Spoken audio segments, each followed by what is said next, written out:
Hey y'all, what's up here? So I'm sitting here, cold winter day, working on my old car here, the 40 Plymouth. Get a door off. I need to get the door outside and ground down, but started on some body work, and man, this thing's horrible. It is beat and banged on. I will show you this. Like I'll start looking, pointing low, low, low, low, low, low.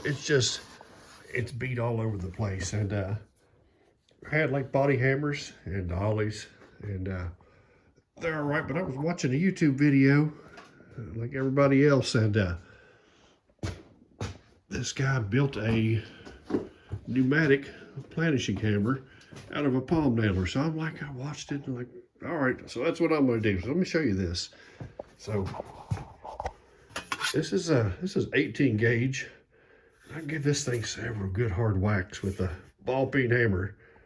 So let me sit this down here for a second. Keep it there. So this is right here is the guy made it. Just this part is the palm nailer, and it works off the pressure switch. So you push it in, and the harder you push it, the more it drives in.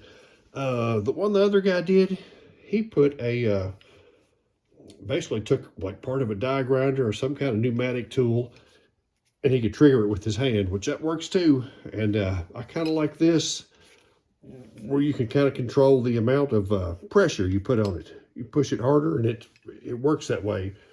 And so all it is, basically, this came with that. So I just took it apart, and this is a 1/4 inch close nipple.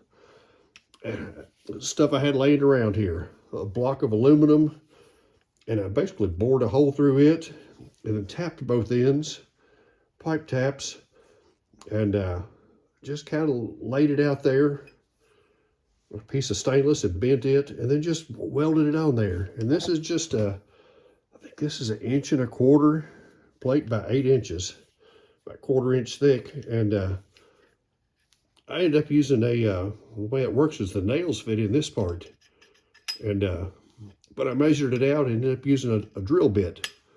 And I had a little bit of trouble at first where the drill bits are so hard that it broke the first one, so I had to back up and rethink. But let me show you this. See if I can clamp it up here.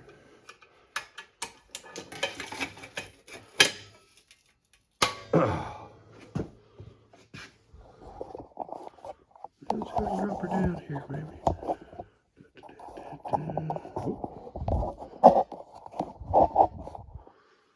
You can see these right in through. I mean, they're pretty hard. And if I'm going to do any more on this, I would probably add like a regulator with a gauge from like a paint sprayer. And I just don't have one right now, but I'll pick one up. But I recommend on this 80 to 100 pounds. And I think when I turned on the compressor at first, I had like 120 pounds. That's when I broke the thing. So maybe that was part of my problem. But, you know, I think you could regulate it down. And if I can see, you can see it. Let's see here.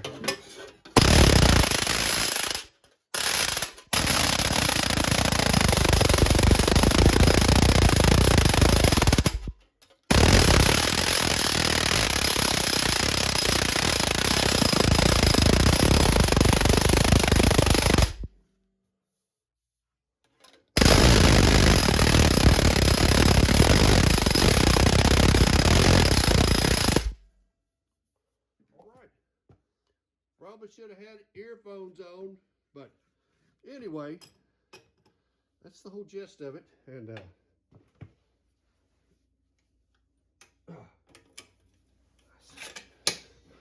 it's still got a little bit, but man, those were pretty hard whacks I was putting on it. But you know, I think I'm into this whole thing a little over $50, and I'll probably buy a regulator, another 10 or 20 bucks. But you could buy a complete one of these online. I think they start about $700 and go up on there. And I'm like, man, I'm on a budget here, so, and just figuring out how to make stuff work. Anyway, that's my version of a DIY planishing hammer. Thanks.